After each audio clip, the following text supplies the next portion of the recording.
बिस्मिल्लाहिर्रहमानिर्रहीम। अस्सलाम वालेकुम। Welcome back to our channel. आज हम आपके साथ अपना ट्रैवल व्लॉग शेयर करेंगे। आज का व्लॉग बहुत ही इंटरेस्टिंग होने वाला है क्योंकि आज मैं आपको लेकर जा रही हूँ एक शानदार सफ़र पर स्वीडन से पाकिस्तान तक। ये सफ़र बहुत ही ख़ास है क्योंकि हम दो मुख्तलिफ़ कल्चर्स और क्लाइमेट्स को एक्सप्लोर करने वाले हैं। ये गॉथेनबर्ग का एयरपोर्ट है जिसका नाम लैंडवेटर फ्लिगप्लात्स है। ये सेकंड लार्जेस्ट एयरपोर्ट है स्वीडन का और ये डोमेस्टिक और इंटरनेशनल फ़्लाइट्स दोनों को प्रोवाइड करता है। उसके अलावा इसकी बहुत सी डेस्टिनेशंस हैं across Europe, Asia and beyond. This airport is known for its modern facilities including shopping outlets, restaurants and comfortable lounges catering to both leisure and business travelers. हमारी बोर्डिंग हो चुकी है और हमारी फ़्लाइट टेक ऑफ के लिए ready है।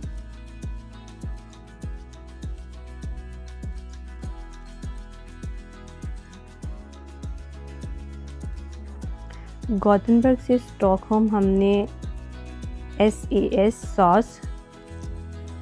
Scandinavian airline system से ट्रैवल किया था। गॉथेनबर्ग से स्टॉकहोम की फ़्लाइट लगभग 1 आवर की थी और ओवरऑल फ़्लाइट बहुत ही स्मूथ थी। और हम वॉज़ वेरी एक्साइटेड माशाल्लाह।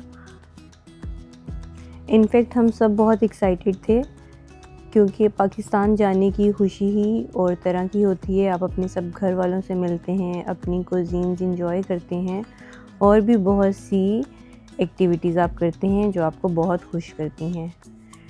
इस डोमेस्टिक फ़्लाइट में हमें कुछ भी खाने पीने को सर्व नहीं किया जाता। जो भी हमने लेना होता है वो हम खुद से बाय करते हैं। ये स्नैक्स मेरी एक फ्रेंड ने हमें दिए थे रास्ते में खाने के लिए, तो हमने उनको इंजॉय किया। और हम वॉज़ वेरी टायर्ड क्योंकि पूरी रात एक्साइटमेंट में वो ठीक से सो नहीं सके थे, तो इस फ़्लाइट में वो रेस्ट कर रहे थे। 1 आवर की फ़्लाइट के बाद हमने स्टॉकहोम में लैंड किया और overall flight was really good. But Stockholm में हमारा स्टे बहुत लॉन्ग था। आई रियली विश कि गॉथेनबर्ग से डायरेक्ट फ़्लाइट्स अगर लाहौर आने लग जाएँ तो it would be the best thing ever, क्योंकि स्टॉकहोम में जो हमारा स्टे था वो बहुत लॉन्ग था और बहुत हेक्टिक और टायरिंग था, जिसने ओवरऑल हमारे सफ़र को थोड़ा मुश्किल में भी बना दिया था। अगर आप अकेले हों तो इतना मुश्किल नहीं लगता, लेकिन अगर आपके साथ छोटे बच्चे हों तो सफ़र थोड़ा मुश्किल हो जाता है क्योंकि बच्चे थक जाते हैं। हमने 18 आवर का ट्रैवल किया था जो सिर्फ फ़्लाइट ट्रैवल था। उसके अलावा ओवरऑल हमें 24 आवर्स लगे थे गॉथेनबर्ग से लाहौर पहुंचने में। एमिरेट्स की फ़्लाइट बहुत अच्छी थी। हमने स्टॉकहोम से एमिरेट्स ली थी वो, क्योंकि गॉथेनबर्ग से डायरेक्ट नहीं चलती हैं। गॉथेनबर्ग से सिर्फ टर्किश एयरलाइन जो है वो डायरेक्ट आती है। तो एमिरेट्स का एक्सपीरियंस हमारा बहुत अच्छा था। वो बहुत कंफर्टेबल फ़्लाइट थी, लेकिन द बैड थिंग वाज़ कि उसका ट्रैवल टाइम बहुत ज़्यादा था। और यहाँ पे मैं एक बहुत ही क्विक ओवरव्यू दूंगी जिसमें कंपैरिजन करेंगे हम टर्किश एयरलाइन का और एमिरेट्स का। एमिरेट्स और टर्किश एयरलाइंस दोनों दुनिया की मशहूर एयरलाइंस हैं और दोनों का सफ़र का एक्सपीरियंस कुछ फ़र्क रखता है। एमिरेट्स दुबई से ऑपरेट करती है और बहुत लग्जरी और हाई एंड सर्विस प्रोवाइड करती है। स्पेशली इसकी जो बिज़नेस क्लास है और प्रीमियम क्लासेस हैं वहाँ पे बहुत अच्छा पैसेंजर को फ़ील कराया जाता है। और टर्किश एयरलाइंस जो हैं वो इस्तांबुल से ऑपरेट करती है और अपनी क्वालिटी सर्विस और अफोर्डेबिलिटी के लिए जानी जाती है। और स्पेशली जो इकोनॉमी क्लास है वो बहुत बजट फ्रेंडली होती है। अपार्ट फ्रॉम बजट मुझे ये लगता है कि अगर आपके छोटे बच्चे हैं तो आई थिंक जितने कम स्टॉप्स होंगे उतना आपके लिए अच्छा होगा ट्रैवल करना। लेकिन अगर आप इंडिपेंडेंट है, आपके साथ कोई बच्चा नहीं है, आप सिंगल ट्रैवल कर रहे हैं, तो आप ज़्यादा कनेक्टिंग फ़्लाइट्स लेकर भी जा सकते हैं, डिफरेंट एयरपोर्ट्स को एक्सप्लोर कर सकते हैं और बहुत सी चीज़ें इंजॉय कर सकते हैं। हमारे केस में हमारे साथ छोटे बच्चे थे, हमने ओवरऑल अपने पूरे सफ़र को बहुत इंजॉय किया क्योंकि हम फ़र्स्ट टाइम इस एयरलाइन से आ रहे थे, तो हमने अपनी ट्रैवल को ओवरऑल बहुत इंजॉय किया। और जैसे कि आप देख रहे हैं, हमारे पास यहाँ पे वीआईपी लाउंज के पासेस थे और हमें खाने के लिए यहाँ पे बहुत सी डिफरेंट वैरायटीज़ मिली। हमने स्टॉकहोम का वीआईपी लाउंज भी इंजॉय किया, दुबई का भी किया और it was really good experience. Her lounge में बहुत सी खाने की वैरायटीज़ थी और हमने जितनी हमें भूख थी उसको खाया। डिज़र्ट्स भी थी, स्वीट्स भी थी और डिफरेंट प्रॉपर खाने वाली आइटम्स भी थी, चाय, कॉफ़ी और ड्रिंक्स भी थी। और उसके अलावा वहाँ पर सिटिंग का एरिया बहुत ही कंफर्टेबल था और ओवरऑल तो सारे एयरपोर्ट नीट एंड क्लीन थे, लेकिन जो वीआईपी लाउंजेस थे उनकी फ़ील ही अलग थी। बट ये है कि पूरे सफ़र में खा खा के एक टाइम के बाद तबीयत बिल्कुल स्टॉप हो गई कि भाई अब कुछ और नहीं खाना हमने। हम जैसे ही कनेक्टिंग फ़्लाइट लेते थे उससे पहले वीआईपी लाउंज में कुछ खाते थे, फिर हम फ़्लाइट लेते थे, वहाँ पे भी हम कुछ खाते थे, फिर हम एक और जगह स्टे करते थे कनेक्टिंग नेक्स्ट फ़्लाइट के लिए, वहाँ पे फिर हम वीआईपी लाउंज में चले जाते थे। तो मैं तो बहुत जैसे इस बात पे हो रही थी कि अच्छा वाओ, मेरे हस्बैंड मुझे वीआईपी लाउंज में लेके जा रहे हैं, हम डिफरेंट चीज़ें ट्राई कर रहे हैं खाने वाली। बट बाद में मुझे आइडिया हुआ ये तो मेरे साथ बहुत चालाकी मार रहे हैं, इन्होंने मुझे एयरपोर्ट पे बिल्कुल भी कोई भी शॉपिंग करने नहीं दी, इवन मैंने कोई विंडो शॉपिंग भी नहीं की। तो ये तो मैंने इनको बाद में कहा, ये इनका कोई प्लान तो नहीं था कि सारा टाइम मुझे लाउंज के अंदर बिठाए रखें ताकि इनकी जेब हल्की ना हो सके। पर अभी खैर से वापसी का टाइम बाकी है, तो अब इनके ट्रैप में मैं नहीं आने वाली। तो मौसम का अगर थोड़ा सा मैं ओवरव्यू दूँ तो स्टॉकहोम का वेदर बहुत ही अच्छा था, ना बहुत सर्द था ना बहुत गर्म था, बहुत मज़े का वेदर था। हमने वहाँ पे बहुत इंजॉय किया वेदर के पॉइंट ऑफ व्यू से भी और पाकिस्तान आने की एक्साइटमेंट के पॉइंट ऑफ व्यू से भी। स्टॉकहोम से हमने एमिरेट्स ली और दुबई के लिए रवाना हुए और ये फ़्लाइट ओवरऑल थी 7 आवर एंड 50 मिनट की। बहुत स्मूथ फ़्लाइट थी और इसमें जैसे हमें रात भी मिली। आई थिंक हम दुबई में समवेयर अराउंड 12 o'clock हमने लैंड किया है और बच्चे बाय द टाइम बहुत थक गए थे, हम सब ने रेस्ट किया, लेकिन अरहम माशाल्लाह से बहुत ही एक्साइटेड थे, वो पूरे टाइम बिल्कुल भी सोए नहीं हैं।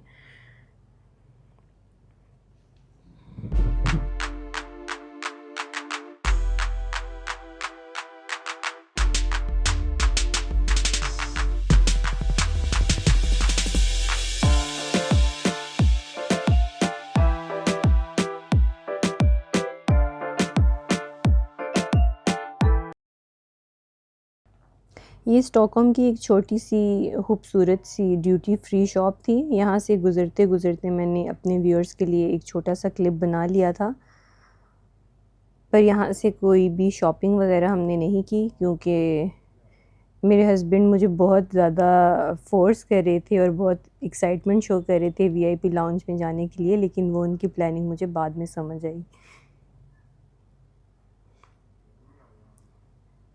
यहाँ पे परफ्यूम्स की काफ़ी सारी वैराइटीज़ थी और मेकअप की बहुत अच्छी कलेक्शन थी, लेकिन ये सब वो चीज़ें हैं जो हमें गॉथनबर्ग में भी इजीली मिल जाती हैं अगर हम लेना चाहें, तो इसलिए मुझे इन चीज़ों की इतनी कोई ख़ास एक्साइटमेंट नहीं थी, लेकिन मैंने अपने व्यूअर्स के लिए ये छोटा सा क्लिप बना लिया था।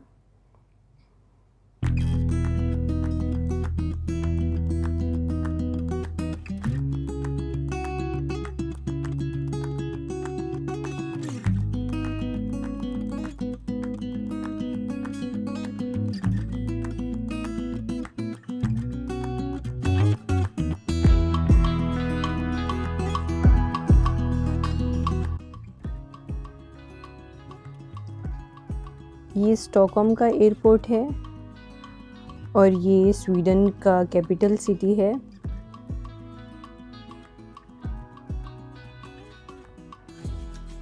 हम अपनी नेक्स्ट फ़्लाइट लेने के लिए जहाज़ की तरफ जा रहे हैं।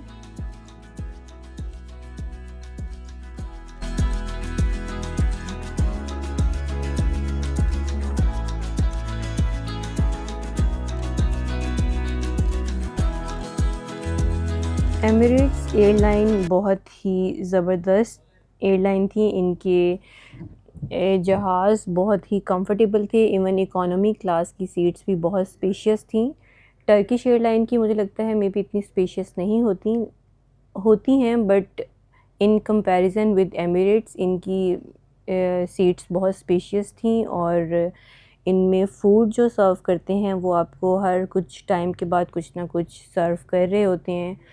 पहले आपको खाना दिया जाता है, फिर चाय, कॉफ़ी और कुछ टाइम के बाद आइसक्रीम मिल रही थी। और बच्चे बहुत माशाल्लाह खुश थे, उनको बहुत मज़ा आ रहा था कि थोड़ी थोड़ी देर के बाद इनको खाने को कुछ मिल रहा है। और अभी जो आपने पिक्चर देखी है पीछे, ये वहाँ पे इंस्टेंट अरहम और हरीम की एयर होस्टेस ने पिक्चर क्लिक की और उनको फ़ौरन निकाल के दे दी पिक्चर। तो बच्चे इस चीज़ पे बहुत खुश थे और तो हमें भी ये बहुत अच्छा आइडिया लगा पैसेंजर को कंफर्टेबल फ़ील करवाने का। तो ये वो चीज़ें हैं जो टर्किश एयरलाइन में नहीं मिलती हैं, लेकिन ये सारी लग्जरीज़ एमिरेट्स में हमें मिली। बहुत लंबे ट्रैवल के बाद फ़ाइनली जब दुबई की लाइट्स नज़र आना शुरू हुई तो ज़रा इत्मीनान हुआ कि फ़ाइनली हम अब लैंडिंग के लिए रेडी हैं। लेकिन अभी भी पूरी तरह से माइंड रिलैक्स नहीं हुआ था, क्योंकि आगे 3 आवर के स्टे के बाद नेक्स्ट फ़्लाइट थी जो कि 3 आवर्स की थी। तो अभी लंबा सफ़र बाकी था, पर अल्हम्दुलिल्लाह अल्लाह का शुक्र है बच्चों ने बहुत कोऑपरेट किया। ओवरऑल थोड़ा बहुत जो बच्चे तंग होते हैं ट्रैवल में वो तो हुए, लेकिन अल्लाह ने बहुत करम किया। अल्लाह का शुक्र है हमारा सफ़र बहुत स्मूथ रहा और हमने सफ़र को रिलैक्स होके एंजॉय किया। स्वीडन से हम दुबई के लिए एक लेओवर फ़्लाइट ले रहे हैं यहाँ, और फिर इंटरनेशनल फ़्लाइट लेके जो कि कनेक्टिंग फ़्लाइट है पाकिस्तान के लिए हम रवाना होंगे। दुबई का एयरपोर्ट दुनिया का सबसे मशहूर और बिज़ी एयरपोर्ट में से एक है। यहाँ ड्यूटी फ्री शॉपिंग का मज़ा ही अलग है। मैंने शॉप्स को इतना एक्सप्लोर नहीं किया, एज़ आई मेंशन्ड अर्लियर मेरे हस्बैंड मुझे वीआईपी लाउंज में ले गए थे, but it was a trap. वापसी पे इंशाल्लाह मैं इनको फुल लूटूंगी।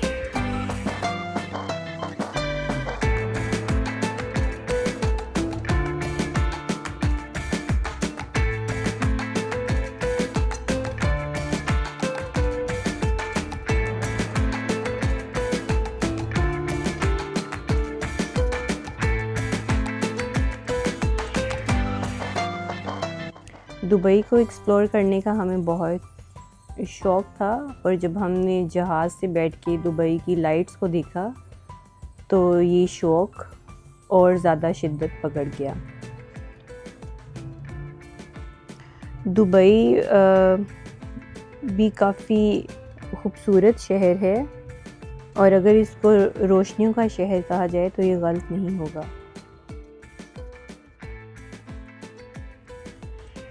पर दुबई को देख के मुझे एक बात का एहसास बहुत ज़्यादा हो रहा था कि पुराने वक्तों में हमारा कराची शहर दुबई के इक्वल था, लेकिन पाकिस्तान दिन ब दिन डाउनफॉल की तरफ जाता जा रहा है और कराची को रिप्लेस कर दिया है दुबई ने अपनी कंफर्ट से और कनेक्टिंग फ़्लाइट्स की पॉपुलैरिटी से। पाकिस्तान से हमारी बहुत एफिलिएशन है, लेकिन पाकिस्तान को दिन ब दिन नीचे की तरफ जाता देखकर दिल बहुत परेशान होता है। अल्लाह करे पाकिस्तान वो सब कुछ हासिल करे जो वो एक्चुअली डिज़र्व करता है हासिल करना। दुबई का एयरपोर्ट देखकर मुझे बहुत खुशी हो रही थी कि शुक्र है कोई मुस्लिम कंट्री ऐसी है जो वेस्ट का मुकाबला कर सकती है, और मैं कहूँगी कुछ चीज़ों में दुबई ने वेस्ट को भी पीछे छोड़ दिया है। क्या खूबसूरत उसका एयरपोर्ट था, और टेक्नोलॉजी वाइज भी वो मुझे लगता है यूरोप से बहुत आगे है।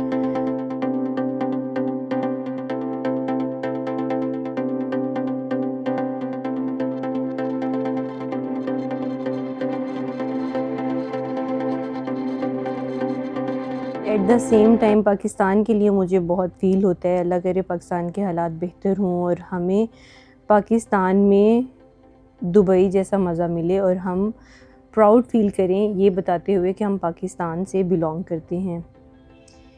ये दुबई का एयरपोर्ट है। एज़ आई टोल्ड अर्लियर, ये बहुत खूबसूरत एयरपोर्ट था, मुझे तो बहुत अच्छा लगा। और यहाँ पे सबसे अच्छी जो बात लगी मुझे वो यहाँ का खाना था, जो हमें वीआईपी लाउंज में बफ़े सिस्टम में मिला, वो बहुत मज़े का था और उसमें एक देसी टच भी था। मुझे लगता है एशियंस जहाँ मर्ज़ी चले जाएं लेकिन उनको जो देसी फूड चाहिए होती है वो खा के ही उनको इत्मीनान मिलता है। इससे पहले वाले लाउंजेस में खाना एज़ यूजुअल जो स्वीट्स खाते हैं, सैलड्स और फ़िश, उस टाइप का था जो हमारे टेस्ट नहीं बिल्ड हुए होते। तो ये यहाँ की ड्यूटी फ्री शॉप्स थी, थोड़े से मैंने इनके भी क्लिप्स बनाए थे। ओवरऑल कहते हैं कि यहाँ पे जैसे ड्यूटी फ्री शॉप से चीज़ें सस्ती मिल जाती हैं, बट मैंने एज सच कोई कंपैरिजन नहीं किया कि गॉथमनबर्ग में क्या प्राइस थी परफ्यूम्स की और यहाँ पे क्या प्राइस है, तो I have no idea about this. लेकिन अगर कहते हैं ऐसा है तो फिर मे बी होगा, आई एम नॉट श्योर।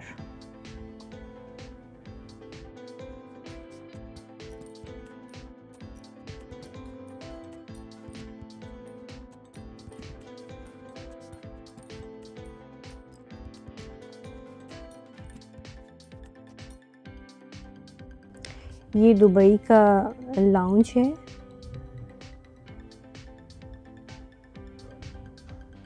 ये बहुत कंफर्टेबल था और यहाँ पे काफ़ी पाकिस्तानी और इंडियन कम्युनिटी देखने को मिली मुझे। Let's go inside. ये लाउंज के इनसाइड का व्यू है। बहुत से पब्लिक बैठी हुई थी तो मैं उनकी प्राइवेसी को माइंड में रखते हुए बहुत ज़्यादा लाउंज को कवर नहीं कर सकी, बट मैंने एक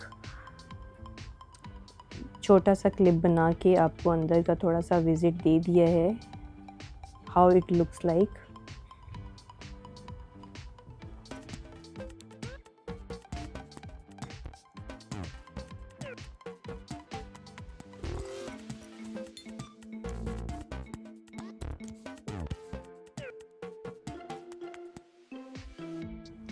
सो ये खाने का बफ़े है।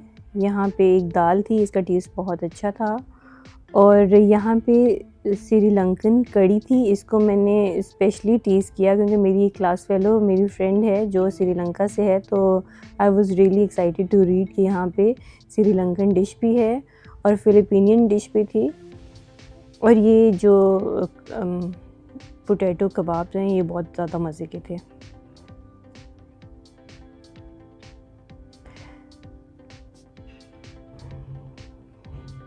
यहाँ पे टाइम स्पेंड करने के बाद हम वापस अपनी नेक्स्ट फ़्लाइट लेने के लिए जहाज़ की तरफ रवाना हो रहे हैं। और यहाँ पर ये एयरपोर्ट इतना बड़ा था कि जैसे हमें अपनी गेट तक पहुँचने के लिए 20 मिनट की वॉक करनी थी, लेकिन फिर मेरे हस्बैंड ने कहा इट्स बेटर अगर हम ट्रेन ले लें। ये अंडरग्राउंड ट्रेन चलती है जो हमें हमारी गेट के सामने उतार देगी, और इसने तकरीबन 2 मिनट लिए और हम अपने गेट के सामने थे। और जैसे जैसे वक्त पास आ रहा था पाकिस्तान जाने की एक्साइटमेंट उतनी ज़्यादा बढ़ती जा रही थी। और जिस दिन हमने ट्रैवल किया उस दिन मेरी बेटी की बर्थडे थी, तो ट्रैवल में तो हम सेलिब्रेट नहीं कर सके, लेकिन यहाँ आकर इसके सब जो हमारे घर वाले हैं, इसके चाचू और इसके पुप्पो और इसकी चाची जान, इन सब ने इसके लिए एक सरप्राइज़ बर्थडे अरेंज की हुई थी। वो मैं इंशाल्लाह आपसे नेक्स्ट वीडियो में शेयर करूँगी। Stay tuned.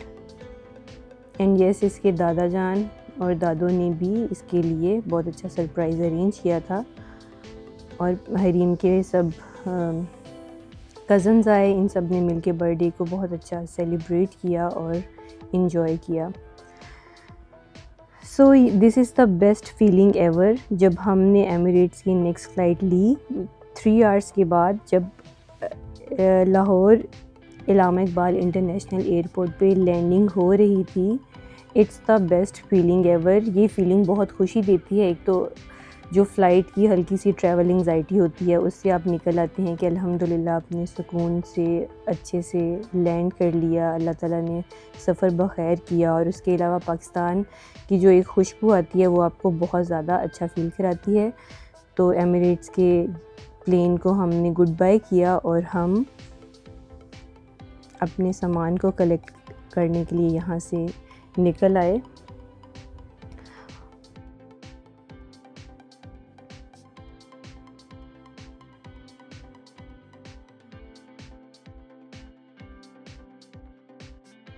मैं हरीम के नाना जान, खाला जान और मामू जान को भी मेंशन करना चाहूँगी कि इतने शॉर्ट नोटिस पे हरीम की बर्थडे पे वो आए और हम सब ने बहुत अच्छा टाइम स्पेंड किया। पे मौसम बिल्कुल मुख्तलिफ था, 360 डिग्री के एंगल से ठंडे से गर्म मौसम का ये सफ़र था। और स्टिल गर्मी जा रही है, लेकिन इस गर्मी को हम इंजॉय कर रहे हैं क्योंकि हमें गर्मी कभी कभी देखने को मिलती है, बट आई विश कि थोड़ी सी गर्मी कम हो जाए ताकि मौसम ज़रा खुशगवार हो सके। तो ये हमारा पाकिस्तान है। डिफरेंट तहज़ीब और कल्चर्स का लुत्फ़ उठाने के लिए हमारे साथ अगली वीडियोस तक बंधे रहिएगा। हम आपको पाकिस्तान के मुख्तलिफ़ कुज़ीन्स, फूड और चीज़ें दिखाएंगे। आई होप आप सबको पसंद आएंगी। तो अब हम घर के लिए रवाना हो रहे हैं। घर जाके हम घर वालों के साथ टाइम स्पेंड करेंगे। तो जी ये था हमारा very first travel vlog. I hope so आपको अच्छा लगा होगा। आपको हम गॉथेनबर्ग से स्टॉकहोम, स्टॉकहोम से दुबई और दुबई से लाहौर ले आए हैं। सो आज का व्लॉग यहाँ पर ख़त्म होता है। अपना बहुत ख्याल रखें, हमें दुआओं में याद रखें। मिलते हैं अनदर व्लॉग के साथ। टिल देन अल्लाह हाफिज़।